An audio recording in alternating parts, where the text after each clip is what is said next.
Here are some more examples of graphing piecewise functions. So there's 7, 8, 9 of our examples. So what you can do is you can copy these down, or you can pause the video and try to graph these.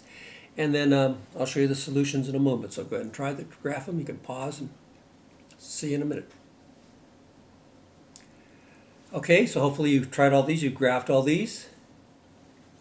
And let's see what we do get. So what I'll do is I'll go through each one of these. And I've kind of a little pre-work to save a little bit of time. So I've kind of listed them up here, and I actually go over these. Then we'll talk about the domain and range. So the first one is going to be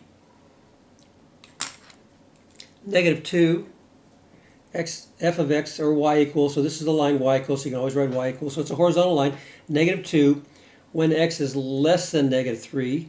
So I go down and find -3 over here, and when x is less than -3, it's going to be -2. So I'll put a little circle there because it's not going to be equal to.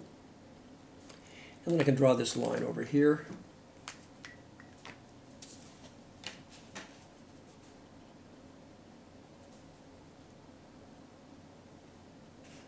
And it's just going to keep going forever that way, so that's your line.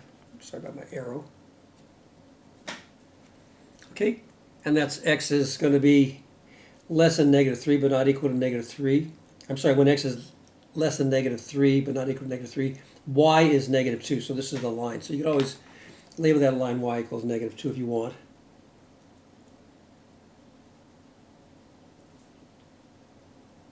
Sorry about my arrow's a little bit off there, something like that, okay? And then y equals 3. So again, remember you could always do this and y equals, and y equals. So you have to be able to graph these basic functions before you're going to be able to do these. So these are all like y equals. So y equals 3. So that's just a horizontal line. And that's between -3 and that's equal. So we can put a little dot there. And that's going to be kind of color-coded these. So let me stick with that.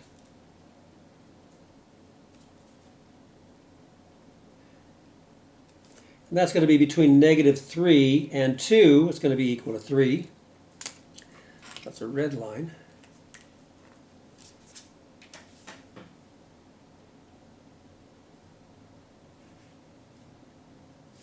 It looks like that. Must be like a red circle there.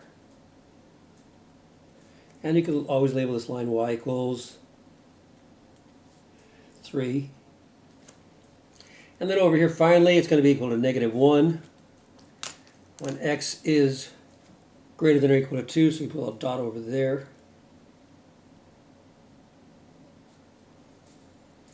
And it's going to be -1, so it's just a horizontal line, y equals -1.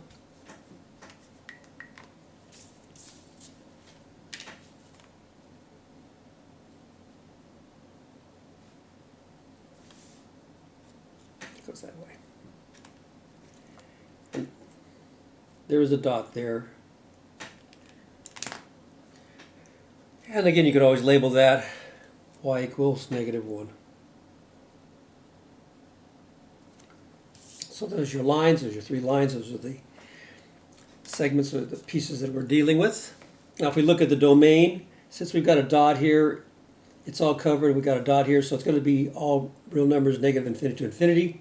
And the range will just be the point -2, so this is why we can designate a point, the closed interval -2 to -2, 3 to 3, and -1 to -1, so there's your range. Okay, you can always zoom in if that's too small to see. Okay, now let's take a look at number 8. And here we have this one over here, we have -4, so here's blue for that one. So it's going to be equal to -4, less than or equal to -3, so -3. It's going to be -4, so it's going to go like this and go to the left.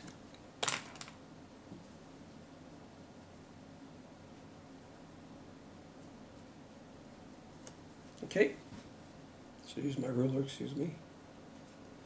It's less than or equal, so I've got a dot there. Then between -3 and +3, it's going to be this line y equals x. So you can just always try some points. If y equals x,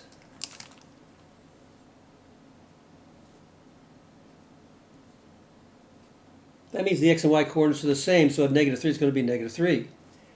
That's going to be less than, so at negative 3 it's negative 3, so negative 3, that's y equals x. There's a circle there, and it goes all the way up till I get to 3, so it's negative 3, 3, negative 2, 2, negative 1, 1, 0, 0, 1, 1, 2, 2, 3, 3, and it's a dot there at 3. So it's just that diagonal line, where the x-coordinate and the y-coordinate are the same. 1, 1, 2, 2, 3, 3, etc. Dot at the right end, but a circle at the left end. So there we go, something like that. Your line y equals x. And the final one would be 4, so it's going to be equal to 4. Y will be 4 when x is greater than 3. And a circle there because it's not equal to. And there you go.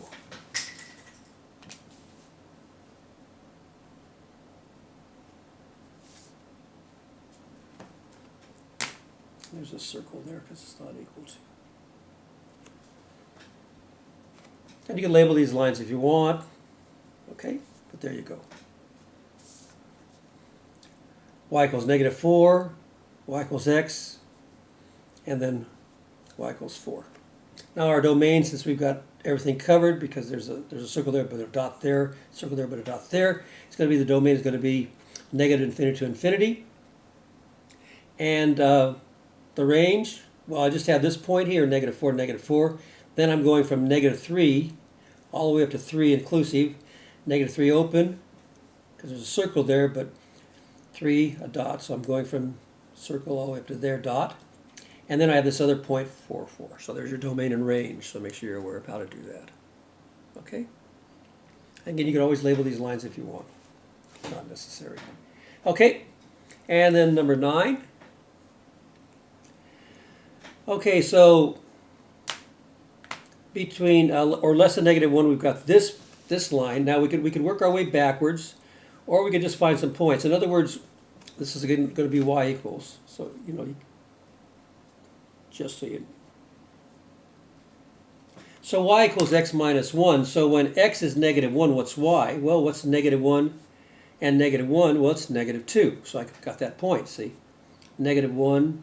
And negative 1 is negative 2, so the y is negative 2 and x is negative 1. It's going to be open, so I'll put a circle there at the point negative 1, negative 2. Negative 1, negative 2.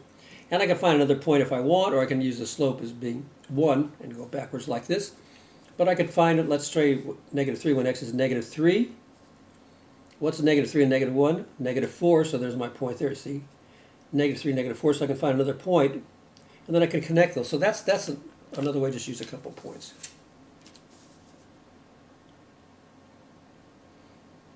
But the slope is 1, so we know we're going to go up 1 over 1 or back 1 down 1, so you could always use the slope method also.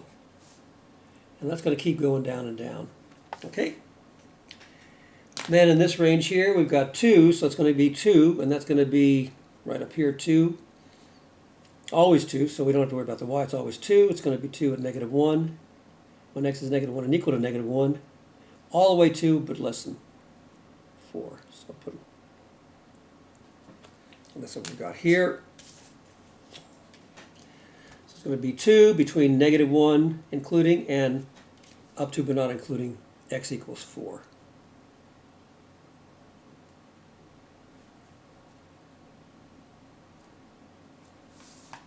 Okay, and then the last one.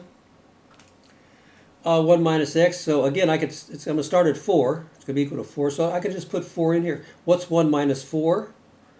Negative 3, so it's going to be negative 3, so there's a point. And I can try another point. Let's try 6. When x is 6, what's 1 minus 6? Negative 5.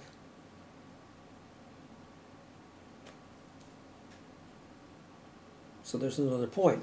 1 minus 6 is negative 5, so when x is 6, y is negative 5. And you can see we have a slope of negative 1, so that makes sense.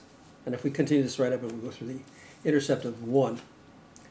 So then we can just graph that. It's going to have a dot there, so here we go.